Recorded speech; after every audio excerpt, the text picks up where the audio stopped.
Magical money चक्की। कुछ समय पहले एक गांव में चिंटू नाम का एक व्यक्ति रहता था। वो बहुत ही बड़ा भुक्कड़ था। वो हरदम भूख भूख यूं कहता रहता था। एक बार चिंटू घर में, माँ जल्दी आओ माँ, खाना लगाओ माँ, बहुत भूख लग रही है। माँ तब रसोई में से भोजन लाकर उसे परोसा। चिंटू उस प्लेट को पूरी तरह खाली करके, माँ और भूख लग रही है माँ। माँ तब घर में जो कुछ भी था वो सब निकालकर उसे खाने के लिए दी।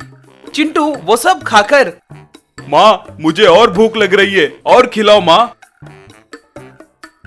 रे, मैंने जो कुछ भी पकाया था वो सब तूने खा लिया। अब रोटियां बनाने के लिए घर में आटा भी नहीं है। वैसे हर दिन इतना ज्यादा खाओगे तो मेरी कमाई पूरी तुम्हारे खाने के लिए ही खत्म हो जाएगा, कहकर डांट रही थी। तो तुम और ज्यादा मेहनत करो माँ, और पैसे कमाओ। मुझे और ज्यादा काम करने के लिए बोल रहे हो? वैसे तुम्हें काम करना चाहिए। आपको क्या चाहिए? मुझे काम करना है, बस उतना ही ना? ठीक है, कल से मैं काम करने जाऊंगा, मगर तुम्हें हमेशा मुझे जितने रोटियां चाहिए उतने रोटियां बनाकर देने होंगे। माँ ठीक है बोली। अगले दिन चिंटू जिधर भी जाता तो उसके मोटापे को देखकर उसे कोई भी नौकरी नहीं देता था। एक बार चिंटू एक शाहूकार के पास जाकर, श्रीमान मुझे काम करने के लिए कोई नौकरी है क्या? शाहूकार उसकी पर्सनालिटी को देखकर बहुत सोचा और उसे ऊपर से नीचे तक ताककर,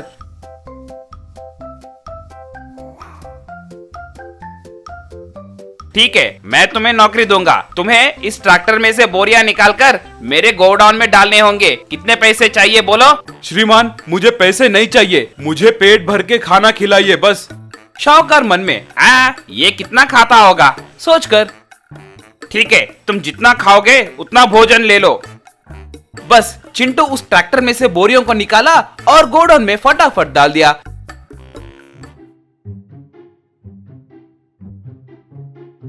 इतने में चिंटू को बहुत भूख लगने के कारण एक बोरी घर ले गया। अगले दिन शाहूकार बोरियां गिनने लगा और उनमें से एक बोरी कम हो रहा था। अरे चिंटू, एक बोरी कैसे कम हुआ? श्रीमान उसे मैंने ही लिया है, आपसे मैंने पहले ही कहा था कि मुझे जितना भूख लगे उतना सामान मैं लेकर जाऊंगा कहकर। अरे तुमने मुझे बर्बाद कर दिया, अगर तुम यहाँ रहोगे तो मेरा व्यापार बर्बाद हो जाएगा कहकर उसे नौकरी से निकाल दिया। चिंटू बहुत दुखी हुआ और पता नहीं मैं एक तरफ मेरे माँ को परेशान कर रहा हूँ और दूसरी तरफ नौकरी भी ठीक से नहीं कर पा रहा हूँ, मुझसे नहीं होगा। यूं बहुत दुखी होकर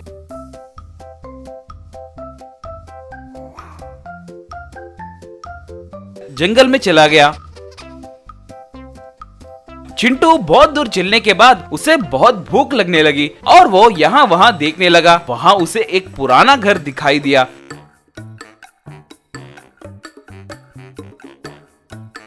चिंटू उस घर के पास जाकर देखा कि उसमें एक बड़ा सा राक्षस दिखाई दिया। चिंटू उसे देखकर दंग रह गया। वाह वाह, बल्ले बल्ले, मेरा भोजन मिल गया। बाप रे, मुझे कुछ मत करना, मुझे बहुत भूख लग रही है। क्या तुम्हें भूख लग रही है? हम राक्षस भूखे लोगों को नहीं खाते। आओ तुम्हें पहले पेट भर के भोजन खिलाकर उसके बाद तुम्हें खाऊंगा। तुम सच में मेरी भूख मिटा सकते हो क्या? क्यों रे, मुझ पर ही संदेह करोगे क्या? ठीक है, अगर मैं तुम्हारा भूख नहीं मिटा पाया तुम्हें जो चाहिए वो मैं दूंगा। तो ठीक है कहा।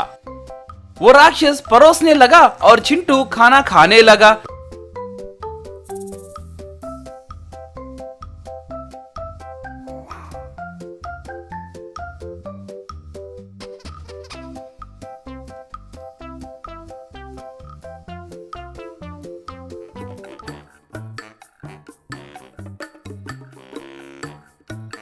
राक्षस परोसते परोसते थक गया। बाप रे, मुझसे नहीं हो पाएगा, तुम्हें क्या वर चाहिए पूछो। मेरे वजह से मेरी माँ बहुत परेशान हो रही है। मेरी माँ की कमाई पूरी मेरे खाने के लिए खत्म हो जा रहा है। इस समस्या का कुछ समाधान दो। जम जम भला रे भम भम। बस एक जादुई चक्की प्रत्यक्ष हुआ। ये लो, इस चक्की को तुम जितने बार पीसोगे इसमें से उतने पैसे आएंगे। उन पैसों से तुम अपने भूख को मिटाओ और तुम्हारा माँ का भी अच्छे से ख्याल रखना, कहकर गायब हो गया। चिंटू बहुत खुश होकर उस चक्की को घर ले गया। जो भी था वो सब अपने माँ को बताया। माँ उस चक्की को पीसने लगी और तब उसमें से पैसे आने लगे और तब से चिंटू चक्की को पीसता था और उसमें से आए पैसों से माँ का देखभाल भी करता था और जब भी उसे भूख लगता था अपने भूख को भी मिटाता था। गरीब बेटे का खिलौना। एक समय की बात है कि एक गांव में जगदेव नाम का एक मटकों का व्यापारी हुआ करता था। वो रोज मिट्टी के मटके बनाकर गांव में मटके भाई मटके यूं बेचा करता था।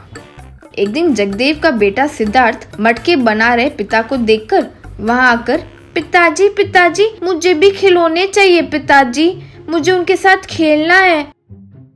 खिलौने तो चाहिए ना, मैं दूंगा, कहकर मिट्टी से कार, जीप ऐसे खिलौनों को तैयार किया।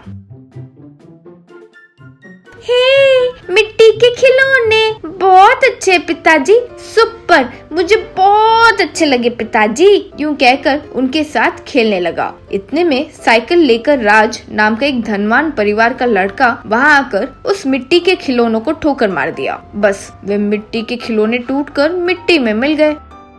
अरे अरे अरे, ये क्या, ऐसे मिट्टी बन गए हो? ये तो मिट्टी के खिलौने हैं।